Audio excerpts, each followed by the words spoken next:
So we're going to pivot over now to the CBS News special report. Let's dip into it.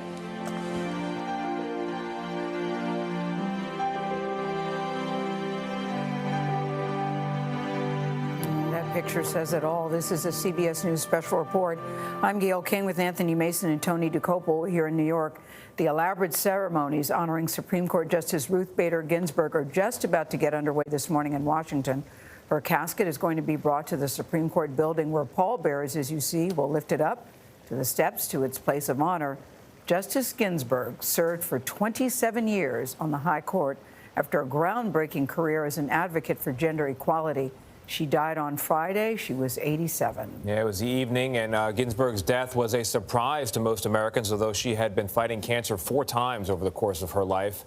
Fans of this very unlikely pop culture icon are grieving today, have been for some time. Her casket will lie in repose outside the Supreme Court building, so people there can pay their respects today starting at 11 a.m. Until 10 p.m. and then tomorrow starting at 9 a.m. And that follows a brief service that will begin shortly. You see the hearse there are arriving, headed rather for the Supreme Court. The White House announced a short time ago that President Trump will view Ginsburg's casket at the Supreme Court tomorrow. He is, of course, choosing a successor to Justice Ginsburg and plans to reveal his choice on Saturday, one day after she will be honored as the first woman ever to lie in state at the U.S. Capitol. Jan Crawford has covered the Supreme Court for decades. She is there this morning. Jan, this is a very striking scene. I believe those are all, or at least most of the people in line there in front of the Supreme Court are her former aides, essentially, who have all come to honor her. Is that right? Her clerks? That's right, Anthony. These are all her former law clerks. And remember, the court is a place that is very bound by tradition. And this is a traditional picture.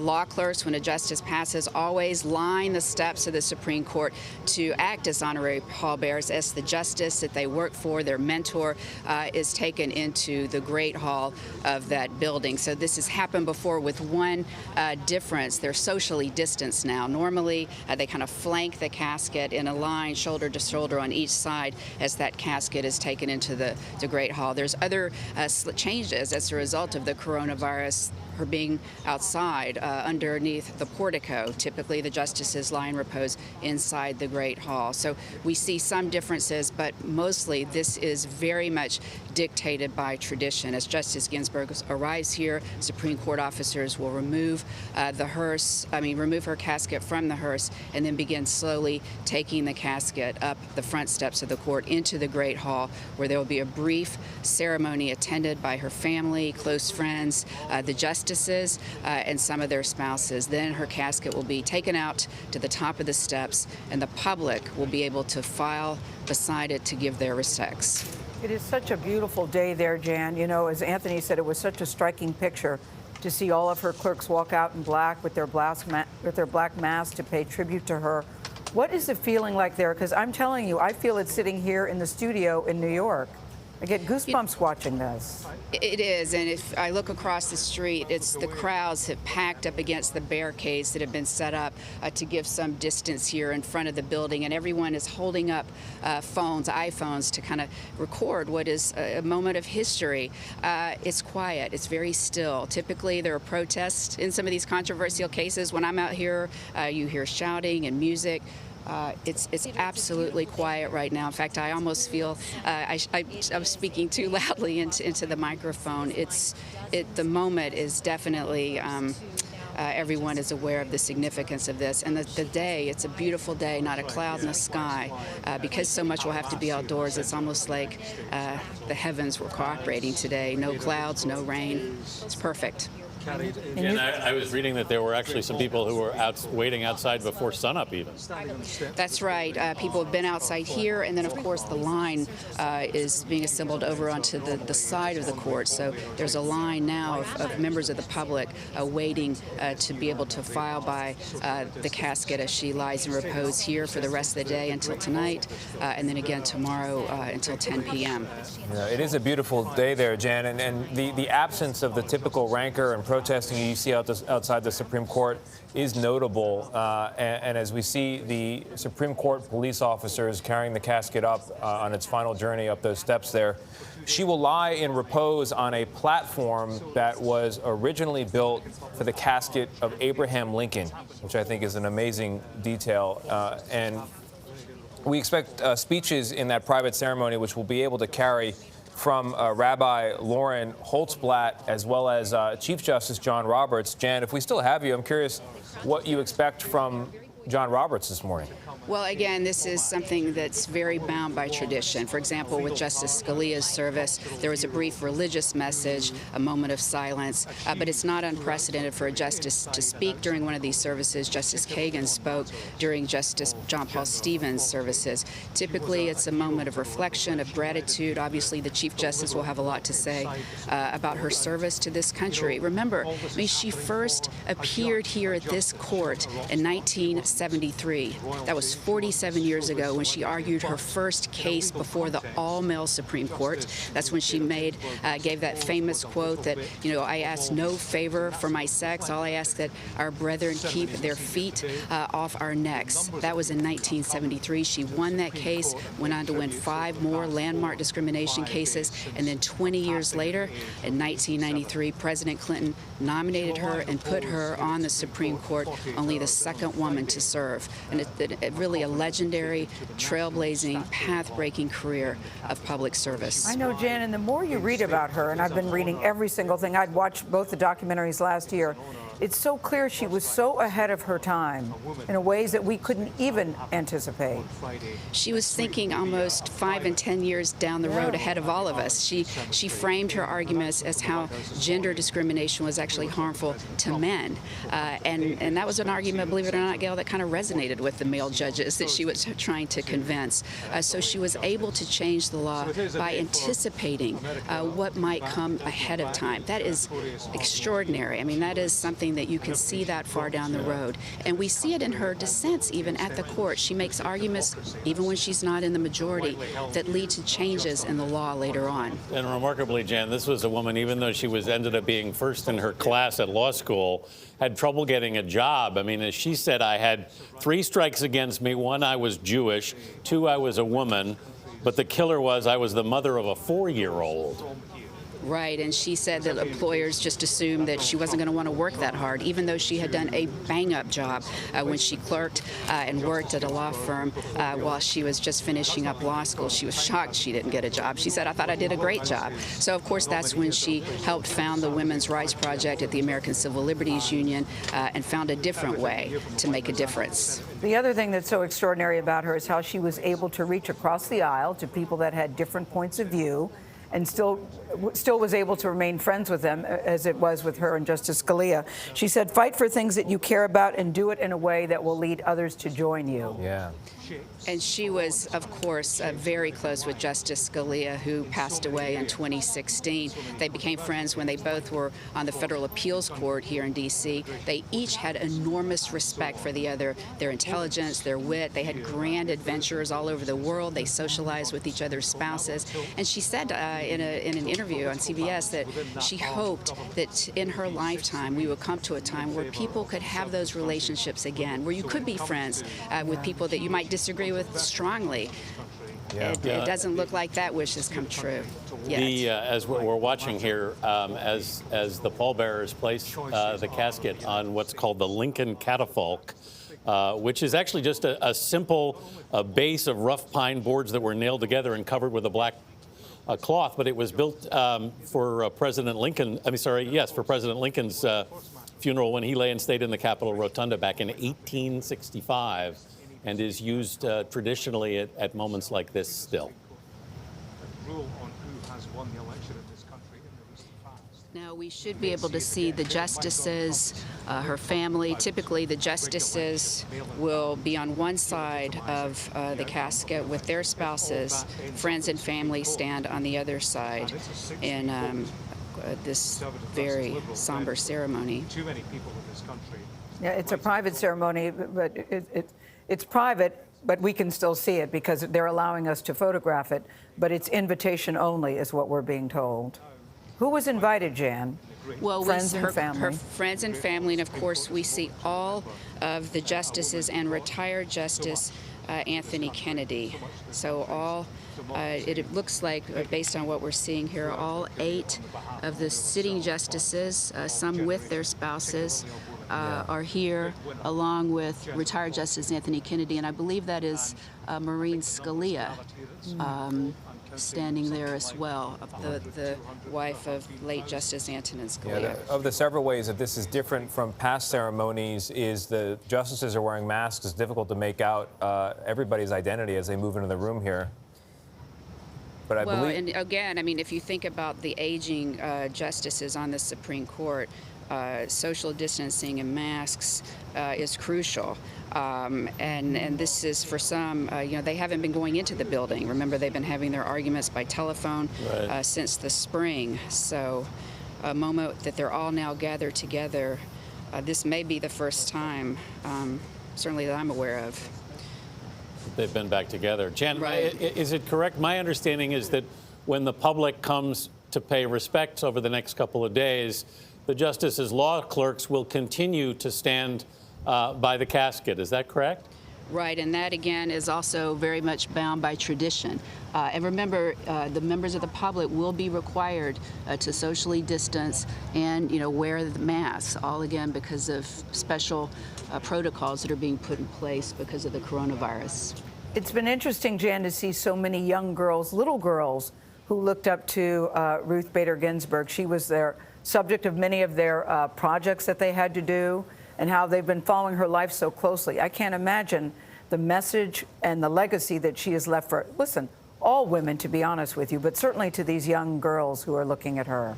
Isn't that so true, Gail? And think about part. how many generations, generations of women inspired by Justice Ginsburg, who was told at the beginning of her career, no, you can't. You're a woman. You don't. Yeah. And she said, I will, and she did. Longest serving woman on the Supreme Court for those 27 years, and you get a sense of the length of her stay by seeing how many former law clerks there are just streaming out the front of the building. I know, they kept coming. I was like... It's an amazing thing. Another amazing thing at this particular moment, with all of that rancor and anger surrounding this day, is that although she was known for her dissents, and many of them were fiery, and many of them were incredibly memorable, anger was not an emotion she felt served anybody. Right, but she certainly could make her point. Her writing could be sharp. Her dissents that she would read from the bench forceful. I can think of one that leads to changes in the law. Jan, the ceremony is about to begin. We're going to listen in. Praise be the name of Adonai. Psalm 23. Mizmor leDavid, Adonai roi lo echsar, binodeh sheyar bitzeni. Amei menuchot yinahaleni, nafshi yishovev yancheni, v'maglei tzedek leman shemo. Gam ki elech b'ketz ha'mavet lo hirara, ki ata himadi shiftecha u'mishantecha hema yanachamuni. Ta'aroch lefanai shulchan neged tzorarai, dishanta v'shemen roshi, kosi revaya. Achta v'chesed yardfuni kol yamei chayai, v'shafti b'veit Adonai le'orech yamim. A Psalm of David. The Lord is my shepherd, I shall not want. God makes me lie down in green pastures. God leads me beside the still waters. God restores my soul. God guides me in the straight paths for God's name's sake. Yea, though I walk through the valley of the shadow of death, I will fear no evil, for you are with me. Your rod and your staff, they comfort me. You prepare a table before me in the presence of my enemies. You have anointed my head with oil, my cup runs over. Surely goodness and mercy shall follow me all the days of my life, and I shall dwell in the house of Adonai forever. Today we stand in mourning of an American hero, Justice Ruth Bader Ginsburg. In a moment, I will speak to what she meant to all of us, but first, I would like to turn to her beloved family. The Justice was a mother, a grandmother, and as we all know, had one of the most extraordinary life partners in her beloved Marty.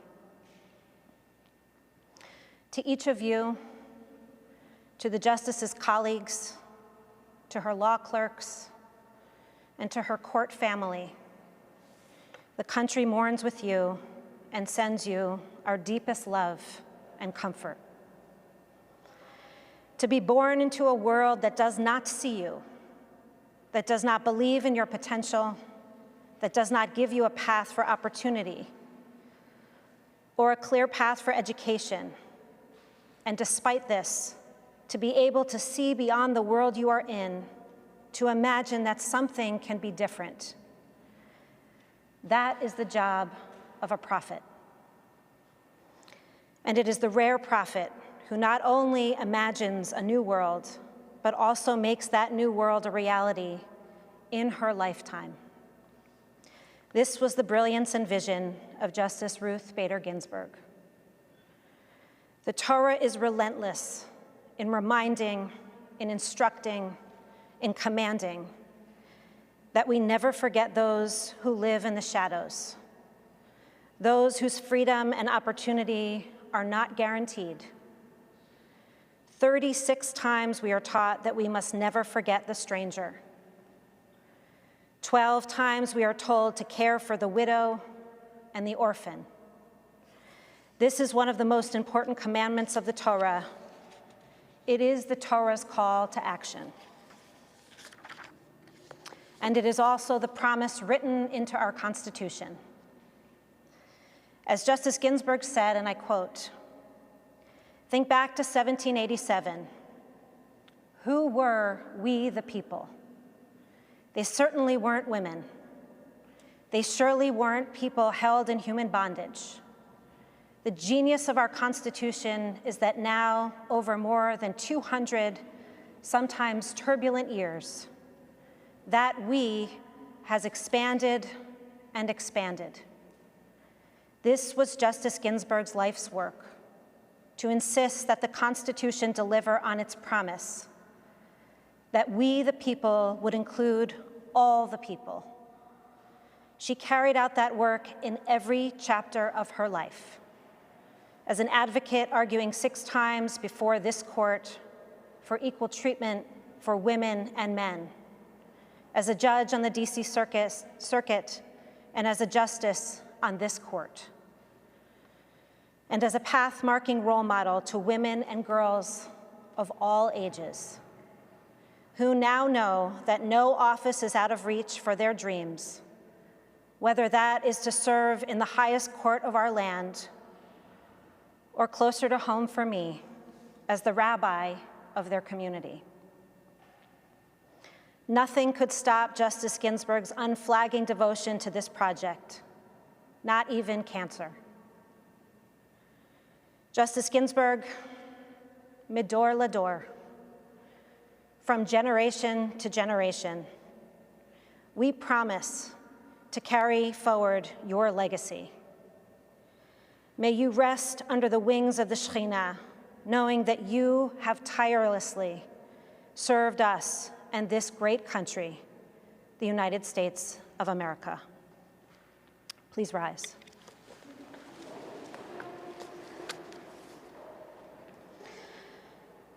El male rachamim shochein b'meromim hametzei menucha nechona tachat kanfei hashchina b'malot kedoshim uteharim kezohar harakia mazhirim et nishmat yitarucha batzir leia shelcha leolama Began Hayden to Hay Menuchata Ana Bala Rachamim Astireha Beseter Knafecha Leolamim Utzror Bitzror Achayim Anishmata Adonai Hu Nachalata V'tanuach B'shalom Amishkeva V'nomar Amen. Exalted, compassionate God, grant infinite rest in your sheltering presence among the holy and the pure to the soul of Ruth Bader Ginsburg, who has gone to her eternal home. Merciful One, we ask that our loved one find perfect peace in your eternal embrace. May her soul be bound up in the bond of life. May she rest in peace. And let us say, Amen.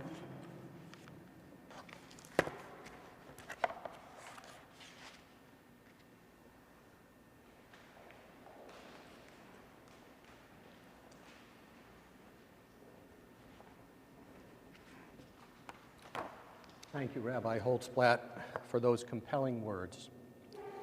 Jane, Jim, the entire Ginsburg family, on behalf of all the justices, the spouses of the justices, and the entire Supreme Court family, I offer our heartfelt condolences on the loss of Ruth Bader Ginsburg.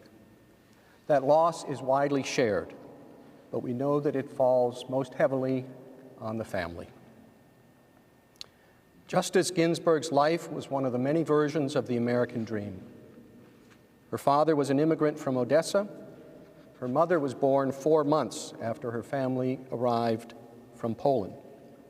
Her mother later worked as a bookkeeper in Brooklyn. Ruth used to ask, what is the difference between a bookkeeper in Brooklyn and a Supreme Court justice? Her answer, 1 generation. It has been said that Ruth wanted to be an opera virtuoso, but became a rock star instead. But she chose the law. Subjected to discrimination in law school and the job market because she was a woman, Ruth would grow to become the leading advocate fighting such discrimination in court. She was not an opera star, but she found her stage right behind me in our courtroom. There, she won famous victories that helped move our nation closer to equal justice under law, to the extent that women are now a majority in law schools, not simply a handful. Later, she became a star on the bench, where she sat for 27 years. Her 483 majority, concurring, and dissenting opinions will steer the court for decades. They are written with the unaffected grace of precision. Her voice in court and in our conference room was soft, but when she spoke, people listened. Among the words that best describe Ruth, tough, brave, a fighter, a winner, but also thoughtful, careful, compassionate, honest. When it came to opera, insightful, passionate. When it came to sports, clueless. Justice Ginsburg had many virtues of her own, but she also unavoidably promoted one particular one, humility in others. For example, on more than a few occasions, someone would approach or call me and describe some upcoming occasion or event that was important to them, and I knew what was coming. Could I come and speak? But no, instead, could I pass along an invitation to Justice Ginsburg and put in a good word? Many of you have seen the famous picture of Justice Scalia and Justice Ginsburg riding atop an elephant in India. It captured so much of Ruth. There she was, doing something totally unexpected, just as she had in law school, where she was not only one of the few women, but a new mother to boot. And in the photograph, she is riding with a dear friend, a friend with totally divergent views. There is no indication in the photo that either was poised to push the other off. For many years, of course, Ruth battled serious illness. She met each of those challenges with a combination of candid assessment and fierce determination. In doing so, she encouraged others who have their own battles with illness, including employees here in the court. And she emerged victorious, time and again, against all odds. But finally, the odds won out, and now Ruth has left us. I mentioned at the outset that Ruth's passing weighed most heavily on her family, and that is true. But the court was her family, too. This building was her home, too. Of course, she will live on in what she did to improve the law and the lives of all of us. And yet, still, Ruth is gone, and we grieve. Let us have a moment of silence for reflection.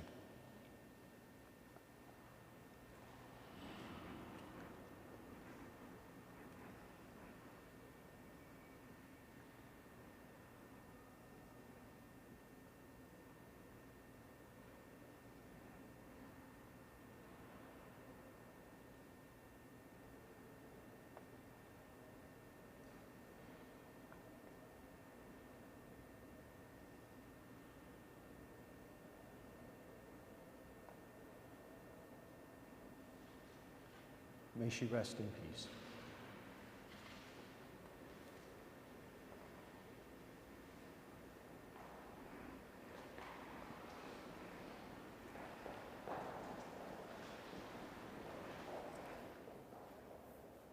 Yeah. The ceremony concluding, we just heard Chief Justice John Roberts note that Justice Ginsburg had dreamed of being an opera star. He said she was not an opera star, but she found her stage there in the Supreme Court. She became a rock star. She did. She became a rock star indeed there. And the Chief Justice was preceded by Rabbi Lauren Holtzblatt, who called Justice Ginsburg an American hero. And she said, to be born into a world that does not see you and does not believe in your potential, and to imagine a world where it could be different, that is the job of a prophet. Yeah, and the rabbi, her husband, it turns out, had clerked for Ruth Bader Ginsburg back in October of 2014. But I thought it was a short ceremony, but it was so beautifully done, starting with the rabbi, going to the Chief Justice, who had a sense of humor, who also gave us a strong sense of who she was, describing her as brave, tough, fighter, winner, but also thoughtful. Yeah. And when it came to sports, clueless. He had such a nice sense of humor and such a nice touch. I would imagine that would be very comforting to the family. We said nobody has taken the loss bigger than they, but everybody is grieving for Ruth Bader Ginsburg. Yeah, and he said the Supreme Court was her family, too. Yes. Yeah. Yeah. And one of the many things redeemable about both speeches was the fact that they recognize that there are many different American dreams and many different American lives. Chief Justice John Roberts saying that she lived one of many versions of the American dream. Yeah, that's right. I noticed. I love the way he put that. Yeah, let's go back to Jan Crawford, who's at the Supreme Court. Jan, your thoughts? Well, I mean, just seeing the Chief Justice there giving those remarks, Ruth is gone and we grieve, because the court was her family too. They were all close, and obviously this is an incredibly moving and difficult moment for them. But doesn't that speak of the best of our country, that people can come together as a family, these justices completely in disagreement on some of the controversial cases, but still see so much love and affection in that room as they pay their last respects to her. Jan, you could almost hear in the remarks of Rabbi Holtzblatt the origins of some of the decisions and the arguments that Justice Ginsburg made. The Torah saying multiple times to honor the stranger, care for the stranger, and when she sought to expand we the people, she definitely meant we the people in every circumstance, every color, every creed, but also every level of income. Right, and as you saw, the Chief Justice kind of adding to those remarks how that had led to great changes in the law that made all of us better, more equality for everyone. It really was a ceremony that, as Gayle said, you felt like you knew her. And then you got some of those funny behind-the-scenes stories, too. Of course, the famous picture of Justice Scalia and Justice Ginsburg on that elephant in India, and how that was kind of part of who she was. And she was going to do things her way, and they may be different than what people expected, but so effective. We've all seen that very classic picture of her with her law school class, where she was certainly in the minority as a woman. And now to hear Chief Justice point out that now the majority of people in law schools are women. And I haven't heard one female lawyer that hasn't said, I wouldn't be here if it wasn't for Ruth Bader Ginsburg. Absolutely. And when she started, she enrolled initially at Harvard Law School before she transferred to Columbia. She was one of 9 women in her class. I mean, just imagine that. And of course, there's the famous story where one of her professors asked why they were there. They'd taken a spot that would have gone otherwise to a man. I like to imagine that those deans are regretting their decisions and their comments, and also those employers who wouldn't give her a job, although she was #1 in her class there at Columbia. Another memorable line from Justice Roberts was a story told in the Ginsburg family, which is, what's the difference between a clerk in Brooklyn and a Supreme Court justice? And her answer being 1 generation. Yeah.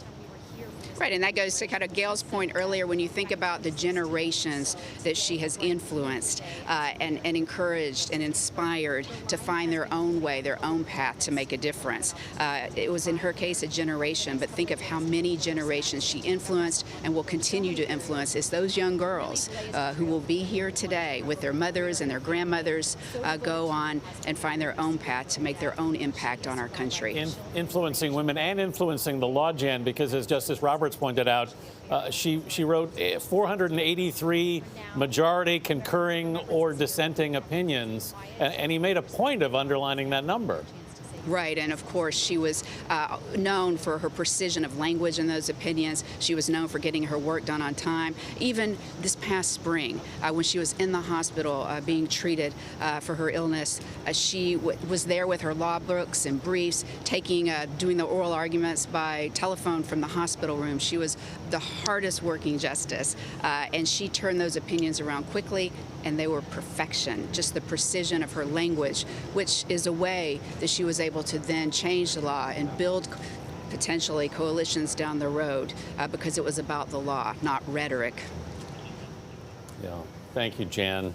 The casket now will be moved out onto the portico at the front steps, where the public will be able to view it over the next 2 days. And people have already started lining up. I love how the Chief Justice said, we all knew about her health challenges and that she had emerged victorious time and time again. Yeah. It was not meant to be. He said, Ruth is gone. May she rest in peace. Yeah. We all feel that. Yes. Our coverage will continue on our 24-hour streaming network, CBSN. You can watch it at cbsnews.com or on our CBS News app.